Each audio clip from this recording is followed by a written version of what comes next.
Very good morning, children. How are you all? I hope you all are safe, healthy at home, going through your lessons regularly, writing your answers, and learning them. Now that we have got our dates for half yearly exam, and I have already given you your syllabus. So, children, start learning answers. Okay? Continuing with our present chapter, we were doing the revolt of 1857. हमने causes पढ़े, events, why did the revolt failed, and in previous class we have read about the results. What happened after the revolt of 1857? और वहाँ हमने समझा था now the rule of India came into the hands of the British Crown directly. और इस एक जो बहुत इम्पोर्टेंट चीज इस फर्स्ट वॉर ऑफ इंडिपेंडेंस ने करी was that rising arousing the nationalist feelings among the Indians. Now they became more stern about that we are going to get our independence for the country. So now national movement rise हुआ इसके बाद. The topic for the day is Heroes of the Great Rising of 1857. The various king, the various leaders who led the movement. Let's see who were these leaders जिन्होंने इस revolt को lead किया.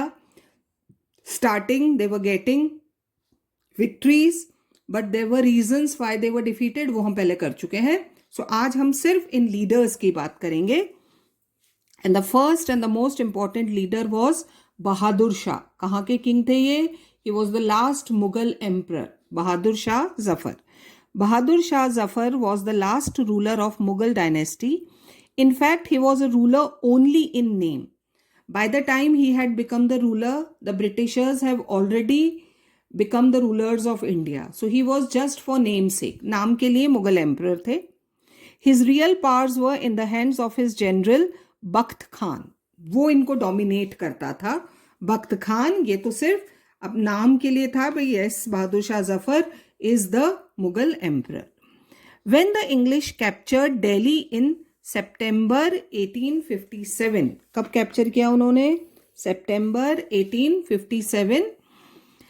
He left Lucknow, from where he continued his fight against the British. तो वो दिल्ली से कहाँ चले गए? लखनऊ. और वहाँ से उन्होंने ब्रिटिशर्स के साथ अपनी लड़ाई जारी रखी. His son and his wife Begum Zeenat Mahal were with him during the revolt. तो वो साथ में थे and they were also fighting against the English. At last, his son, along with some other rebels, were captured by the British. The two sons and a grandson were shot dead before his old eyes. Just imagine how cruel those English were. इनके सामने ही इनके दोनों बेटों को और grandson को मार दिया. Their dead bodies were hanged at the खूनी दरवाजा to create terror among the rebels. और उनकी dead bodies को लटका दिया. खूनी दरवाजा जगह है वहां ताकि रेबल्स में एक डर पैदा हो जाए for English. Bahadur Shah himself was transported to Rangoon. और उन्हें देश निकाला दिया गया था एक तरह से. And he was sent to Rangoon. वहां की प्रिजन में उन्हें इम्प्रिजन रखा. Where he died in 1682. His last words were Zafar was really unfortunate. कि मैं कितना अनफॉर्चुनेट हूं. For he could not get a 6 feet grave in the street of his beloved country. कि मैं कितना बदनसीब हूं कि मुझे अपने देश के बाहर भेज दिया गया और मुझे 6 feet की ग्रेव है ना, because he was a Muslim, he was buried, वो भी ना मिली अपने देश में और मुझे दूसरे देश में दफनाया जाएगा. These were his last words. Even today we can see the grave of the unfortunate king at Rangoon. I told you where is Rangoon? Burma. वहां पर वो अभी भी है उनकी grave. Doubtless to say that Bahadur Shah was the weakest link in the revolt. इतने brave kings थे लेकिन ऐसा माना जाता है he was the weakest. Of course he was very old also, but not very dominating because उनके जो general थे बख्त खान वो उनके हाथ में सारे पार्ट्स थे. Because of his old age and weak mind, he failed to impress even an ordinary sepoy. वो encourage नहीं कर पाए. वो जो एक enthusiasm infill करना होता है ना, वो नहीं कर पाए. He is accused of having no sympathy for his sepoys.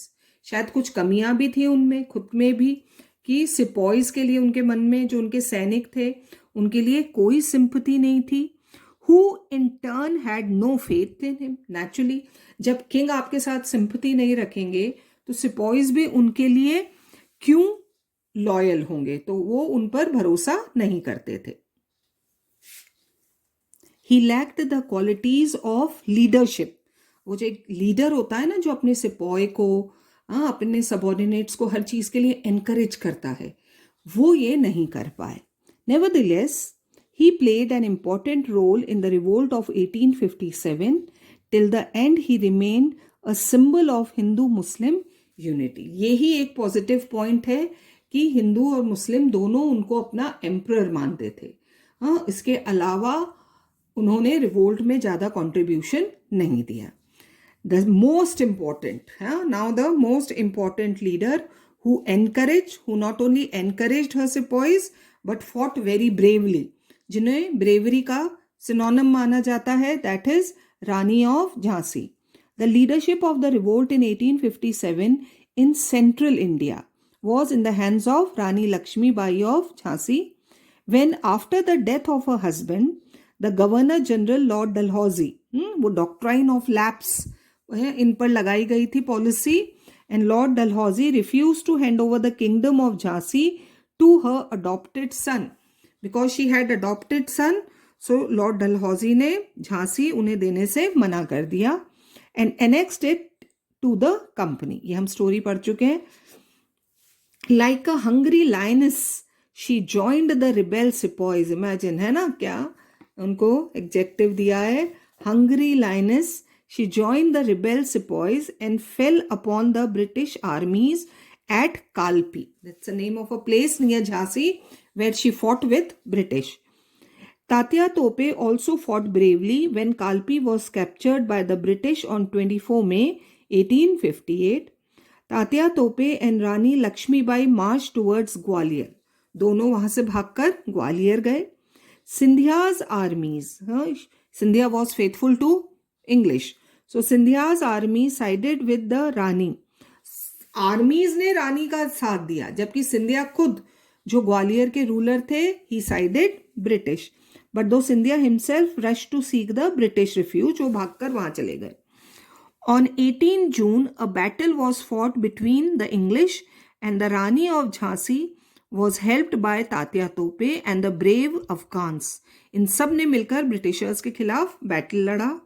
It was a very fierce battle in which the Rani used her sword very skillfully, which made the English general wonderstruck.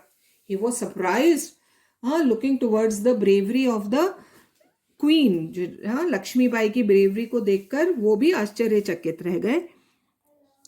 The Rani had staked her all in this battle. पूरी जान लगा दी उन्होंने इसमें. और see, you can see in the picture above, पीछे उन्होंने अपने सन को भी बांध रखा. And she is fighting in the battle. In no circumstances she was prepare to get captured as a prisoner. वो तैयार ही नहीं थी, मरना तैयार था, लेकिन हारना या कैद होना नहीं. So she laid down her life. She died there a martyr on the battle field. Whose a martyr, एक शहीद की तरह उन्होंने देश के लिए अपनी जान दे दी लड़ते हुए. Even today people praise her courage and sing many songs in her memory. Laxmibai का तो नाम ही काफी है. Okay, the third leader who led the revolt of 1857, जिनके बारे में हम अभी भी पढ़ रहे हैं, दैट वॉज तात्या तोपे. तात्या तोपे was the faithful lieutenant of Nana Saheb. Peshwa थे नाना साहेब, बाजीराव के सेकंड के सन. उनके बहुत फेथफुल कमांडर थे Tatya Tope. He bore the main burden of fighting against the British on his behalf. Nana Sahib ने तो थोड़ी देर ही लड़ाई लड़ी, बाकी उनकी तरफ से तात्या तोपे ने 1857 के रिवोल्ट को लीड किया. He was brave and patriotic to the backbone. बिल्कुल पूरी तरह से ऊपर से नीचे अंदर बाहर बहुत ज्यादा पेट्रियोटिक, देशभक्त थे. He was famous for his guerrilla warfare. छिपकर अटैक करते थे अपने एनिमीज पर. He defeated General Windham at Kalpi. वहां उनको हराया. Though later on he himself was defeated by General Campbell. फिर जनरल विंडहम को तो हरा दिया, but general Campbell came for his rescue और उन्होंने तात्या तोपे को हराया. However, he never lost hope. He helped Rani Jhansi in her struggle against the English. अभी हमने ऊपर पढ़ा. He fought against the English forces at Gwalior on the side of the Rani. Even रानी की साइड से उन्होंने ग्वालियर तक Britishers के खिलाफ वॉर लड़ा. In this battle, the Rani was killed while Tatya तोपे fled. उन्हें वहां से भागना पड़ा.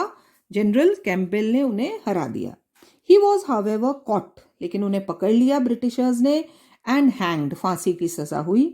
Such was the end of a brave patriot and a loyal soldier. So see, everybody is dying. हार कोई नहीं मान रहा है, अपनी जान दे रहे हैं, लेकिन ब्रिटिशर्स के सामने झुक नहीं रहे हैं. Okay? The next was Nana Sahib, the king of he was the Peshwa और तात्या तोपे इन्हीं के कमांडर थे. Nana Sahib, the adopted son of Peshwa Baji Rao II, because he was also the adopted son, इन्हें भी king मानने से मना कर दिया था ब्रिटिश ने. Took over the leadership of the revolt in Kanpur in 1857 when his pension was stopped. क्योंकि वो अडॉप्टेड सन थे तो उन्हें कुछ नहीं मिल सकता था. After the death of Peshwa Baji Rao II, he got infuriated, very angry. Infuriated means very angry. And with the help of the sepoys, drove the English from Kanpur. भगा दिया उन्होंने वहां से sepoys और जनरल जो कानपुर में थे English के, उन्हें भगा दिया. And declared himself to be the next Peshwa. और अपने आप को पेशवा घोषित किया.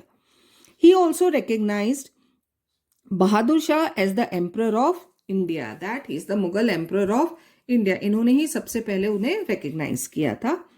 He was all in the interest of Hindu-Muslim unity. See, all these leaders, very good. किसी की साइड नहीं ले रहे हैं, religious attitude कहीं है ही नहीं. They have full faith in Hindu-Muslim unity. He declared himself to be a Subedar of the Emperor of Delhi. Kanpur was a Suba of Delhi. तो इन्होंने अपने आप को सूबेदार डिक्लेयर किया. When the news of the excesses perpetuated by the British on the people of Banaras and Allahabad reached Kanpur. ये news पहुंची कानपुर नाना साहिब के पास कि जो ब्रिटिश सोल्जर्स हैं, ब्रिटिशर्स हैं, वो बनारस और इलाहाबाद के लोगों को बहुत परेशान करते हैं. The infuriated sepoys slew several of their English captives. इन्होंने मार दिया. तो सैनिक नाराज हो गए और जो उनके इंग्लिश सोल्जर्स को उन्होंने कैप्चर कर रखा था उन्हें मार दिया. On 17 July 1857, General Havelock, he came with his armies, क्योंकि इंग्लिश को भगा दिया था ना नाना साहिब ने, तो जनरल हैवेलॉक अपनी आर्मीज लेकर आए. where he took bitter revenge on the people for the killings of these English captives. और फिर उन्होंने कानपुर के लोगों को मारा. It had an adverse reaction. उल्टा असर हुआ. For in November 57, Nana Sahib and Tatya तोपे together seized कानपुर. वापस से उस पर कब्जा कर लिया, घेर लिया कानपुर को and captured it again. A little later, a fierce battle was fought between Nana Sahib and Colin Campbell, who was the major general of the company. इन दोनों के बीच, नाना साहेब और कॉलिन कैम्पबेल के बीच एक बहुत फियर्स बैटल हुआ. In December 1857, in which the English were victorious. After all, हमने causes पढ़े हैं why English were victorious. Well-trained army and so many Indian soldiers were also helping them. So Nana Sahib was defeated. In fact, the English had greater resources than the Indians could muster.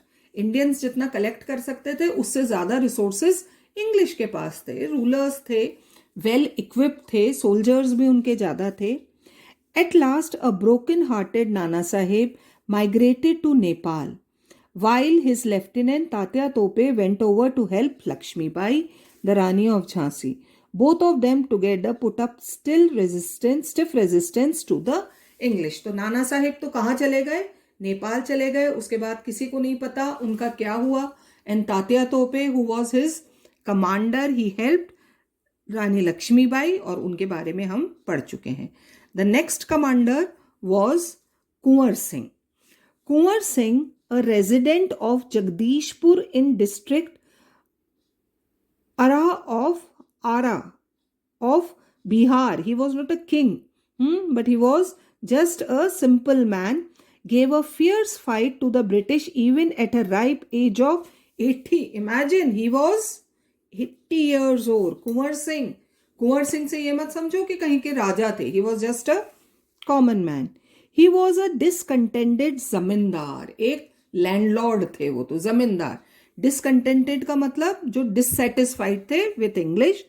Who had none his equal in fighting. He was such a brave कि उनकी बहादुरी का कोई मुकाबला नहीं कर सकता था. He got on the nerves of the British. इतना परेशान कर दिया उन्होंने ब्रिटिश को in Bihar and central India. While coming back he had another engagement with the British armies near Ara, in which he defeated the British. है ना, अकेले ही काफी थे. He was a very powerful person, 80 years old, but still so brave, and defeated English. But this battle would be called the last. लेकिन एक उनका last battle था that he had fought at his got a fatal wound. लड़ते समय उन्हें इतने गहरे घाव हुए in this battle and he died soon afterwards. जीत तो गए लेकिन वो इतने घायल हो गए थे कि he died afterwards. Before his death he had done a great damage to the British armies. लेकिन मरने से पहले वो ब्रिटिश आर्मीज का बहुत नुकसान ऑलरेडी कर चुके थे. He died on 27 April 1858 at Jagdishpur. हाँ, जगदीशपुर के थे और वहीं उनकी डेथ हुई. But the torch of revolution lit by him. उनकी तो डेथ हो गई, दो कुंवर सिंह डाइड, लेकिन वो जो एक फीलिंग ऑफ नेशनलिज्म वो लोगों में भर कर गए थे, was carried by his brother, though at last in 1859 the flame was finally extinguished. लेकिन लास्ट में ब्रिटिशर्स ने सबको हरा दिया. So these were few leaders. अच्छा, one more, Maulvi Ahmadullah of Faizabad. He was from Faizabad. ये भी यूपी में ही एक सिटी है, वहां के थे मौलवी अहमदुल्ला. मौलवी Ahmadullah was a native of Madras. He was the only torch bearer of the revolt in the youth. हाँ, एक यंग, बाकी ये सब ग्रेट एज के थे, है ना. Kunwar Singh was 80 years old, even others were of big age, but Maulvi Ahmadullah was a very young person. He was also a brave soldier. In 1857, when he was advancing to Faizabad in North India, जब वो मद्रास से फैजाबाद आ रहे थे, he came across a British force. रास्ते में army मिली which had been sent to check his advance, जो उन्हें रोकने के लिए भेजी गई थी. But in May 57, when the flames of revolt spread finally, धीरे धीरे जब पूरे सेंट्रल इंडिया में रिवोल्यूशन स्प्रेड हो रहा था, रिवोल्ट स्प्रेड हो रहा था, the Maulvi Sahib emerged as one of its chief leaders. तब उन्होंने वापस से कमांड लिया. But he had to suffer defeat at Lucknow. हार गए. Thereafter he shifted to Rohilkhand where the Raja of Powayn got him killed treacherously. धोखे से मार दिया. राजा ने ही उन्हें, Indian king only killed him treacherously, धोखे से मार दिया. For which he got rupees 50,000 as a reward from the British. पढ़ा ना हमने बच्चों कॉजेज. इंडिया में ट्रेटर्स की कमी नहीं थी, गद्दारों की कमी नहीं थी. हम अगर हारे तो अपने ट्रेटर्स की वजह से ही हारे. देखो, मौलवी अहमदुल्ला को भी एक इंडियन किंग ने ही, राजा ऑफ पुवेन, इन्होंने धोखा दिया, हाँ, मार दिया, और इसके बदले में उन्हें क्या मिला? 50,000 रुपीज का reward. Even the British historians have showered praise on this great patriot and brave soldiers. जो ब्रिटिश हिस्टोरियंस हैं, राइटर्स हैं, उन्होंने भी बहुत तारीफ करी है मौलवी अहमदुल्ला की. Colonel GB Mellison says, if a patriot is a man who plots and fights for the independence, अगर एक देशभक्त अपने देश की इंडिपेंडेंस के लिए कुछ करता है, प्लॉटिंग करता है, प्लान बनाता है, wrongfully destroyed of his native country, वो इंडिपेंडेंस जो धोखे से ली गई, से उनसे छीन ली गई है, देन मोस्ट सर्टनली द मौलवी वॉज अ ट्रू पेट्रियट। तो इस मामले में अगर अपने देश की इंडिपेंडेंस के लिए लड़ना है, हाँ, तो वो एक ट्रू पेट्रियट है। दो अ मौलवी, हुज अ मौलवी, अ प्रीस्ट, जो इस्लाम रिलीजन के प्रीस्ट होते हैं, प्रेयर्स करते हैं, दे आर नोन एज मौलवी। तो वो तो एक मौलवी थे, he was not a soldier. He kept aside religious bigotry, उन्होंने कभी भी अपने रिलीजन को बीच में नहीं आने दिया, and sacrificed his life for his country, हाँ, और अपने देश के लिए अपनी जान दे दी, which inspired thousands of people with the nationalist sentiments so that India could be freed from the bonds of the foreign rule and the British be driven out of India. So see, all these leaders, हमने पढ़ा, they all gave their life, they were true patriots, they all gave their life for the freedom of their country. और इसी से फिर thousands of Indians got inspired, fought for the freedom, in freedom struggle हमने लड़ा, and at last in 1947 we got our independence. So this was the revolt of 1857.